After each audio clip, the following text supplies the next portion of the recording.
जो आने वाला समय है बहुत भयावह होने वाला है यहाँ के किसानों के लिए, यहाँ के मजदूरों के लिए, और एक बहुत बड़ी चुनौती सरकार के लिए भी खड़े होने जा रही है। और वो चुनौती था सुखाड़ का।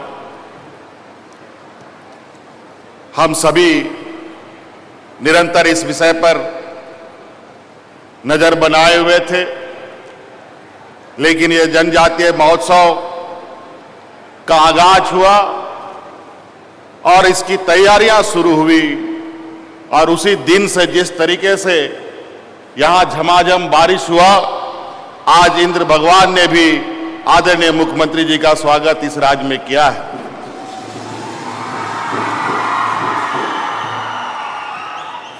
और इस बारिश में भी यहां उपस्थित आप सबों की को देखकर मुझे लगता है, पहले तो चिंताएं भी थी, पता नहीं ये कार्यक्रम सफल होगा कि नहीं होगा, और मैं आप लोगों को बहुत बहुत धन्यवाद, आभार प्रकट करूंगा कि आज इस जनजातीय समूह को जो आप लोगों ने ताकत दिया है और जो आशीर्वाद आपसे मिला है, यह जनजाति महोत्सव का और इस राज्य के लिए एक नई पहल जो हम लोगों ने शुरू किया है, वो कभी रुक ना पाए, निरंतर चलता रहे और आपका आशीर्वाद इसको मिलता रहे। बातें बहुत कुछ है, लेकिन आज कल भी हमने मन से अपनी बातों को रखा है। निश्चित रूप से जनजातीय समूह के लिए, आदिवासी समूह के लिए जिस तरीके से पूरी दुनिया ने 9 तारीख का दिन मुकर्रर किया है, और जिस तरीके से बाबा भीमराव अंबेडकर और डॉक्टर जयपाल सिंह मुंडा जी के आशीर्वाद से संविधान में जो हमें जगह मिला है, आज कहीं ना कहीं उन वजहों से आज हम अपने वजूद को बचाने में, आगे बढ़ाने में छोटा बड़ा प्रयास कर रहे हैं, लेकिन यही काम नहीं चलेगा। अभी आदिवासी समाज को अभी और भी जंग लड़ने हैं। हमारे पुरखों ने, हमारे अगुआ लोगों ने, और जो हमारे पास संपत्ति है, जो हमारे पास जो भी चीजें हैं, वो हमारे पूर्वजों का है, जिन्होंने एक लंबे संघर्ष के बाद अपने को कुर्बान कर, अपने जान की आहुति देकर हमारे लिए बचा के रखा, और हमें सौंप कर वो यहां से निकल गए। अब इसको कैसे हमें बचाना है, और इसको कैसे हमें मजबूत करना है, और इसको कैसे राष्ट्रीय पटल पर और दुनिया के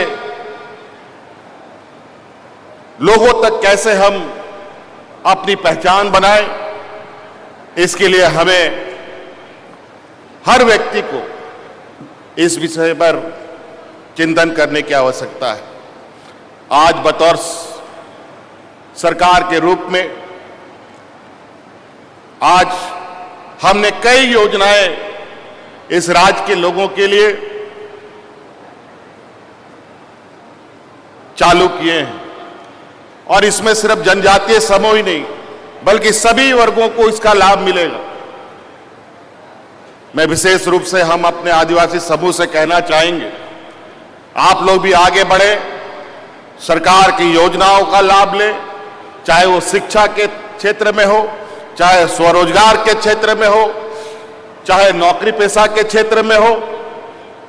हर क्षेत्र के लिए हम लोगों ने आपके लिए दरवाजे खोल रखे हैं। बस आपको आगे बढ़ने की आवश्यकता है, आपको थोड़ा मेहनत करने की आवश्यकता है। आज आपने देखा हमारा ये जो राज है, जंगल, पहाड़, नदी, नालों से भरा हुआ ये राज्य है। कई लोग पहाड़ के ऊपर, नदी के किनारे, गड़ा डोड़ा में लोग रहता है, जहां सरकार की ना कभी आवाज जाती थी, ना सरकार की कभी योजना जाता था, ना ही सरकार का कोई नुमाइंदा उन लोगों तक पहुंच पाता था। लेकिन आपने देखा, सरकार आपके द्वार के माध्यम से हमने हर पदाधिकारी को आपके दरवाजे तक पहुंचाने का काम किया, आपके गांव में, आपके पंचायत में पहुंचाने का काम किया।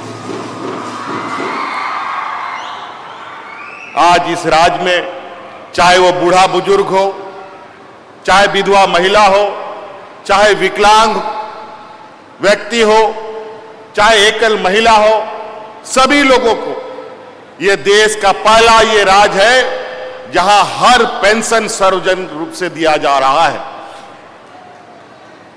आज ये पहला ये राज है जिसको हम आए दिन पिछड़े राज्यों में गिने जाते हैं, और वाकई में संसाधन के रूप में खनिज संपदा तो हमारे पास है, कोयला है, लोहा है, अब्रक है, यूरेनियम है, हर तरीके के खनिज संपदा है हमारे खेत में है, खलियान में है, पहाड़ में है,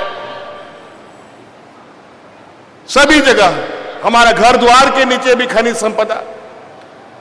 लेकिन दुर्भाग्य की बात है कि मैंने कल भी कहा है कि हमारे पास कोई फैक्ट्री नहीं है और जंगल काटने के लिए कोई आरा मशीन नहीं है जो बड़े बड़े पूंजीपतियों के पास होता है।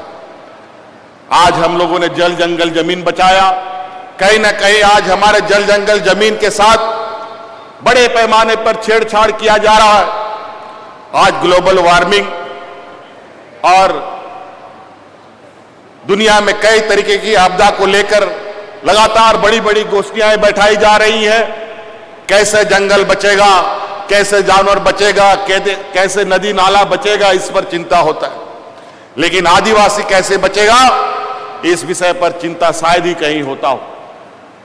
थोड़े बहुत कहीं पत्रकार, जर्नलिस्ट कुछ लिखते जरूर हैं, लेकिन उनकी आवाज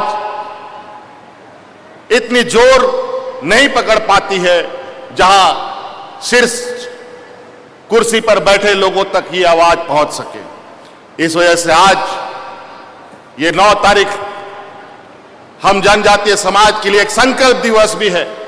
हम इस समय ऐसे संकल्प के साथ एक सुर से ऐसे आवाज उठाएं जो आज जनजातीय समाज की समस्याओं की भी आवाज शीर्ष ऊंचे बैठे कुर्सी तक पहुंचनी चाहिए। इसलिए साथी, मैं और बहुत नहीं कहते हुए अपनी बातों को यही विराम दूंगा। आज की शुरुआत हर्षोल्लास के साथ हम लोग करने जा रहे हैं। ये नई पहल हमने शुरुआत की है। आने वाला समय में कई तूफान, कई आंधियां आएंगी, कई चुनौतियां आएंगी, लेकिन हमारे पूर्वजों ने हमें कभी हारना नहीं सिखाया है, कभी रुकना नहीं सिखाया है। हमें लड़ते जाना है, मंजिल हमें स्वयं मिलेगी। इस संकल्प के साथ हमें इस समूह को आगे लेके जाना है। इन्हीं बातों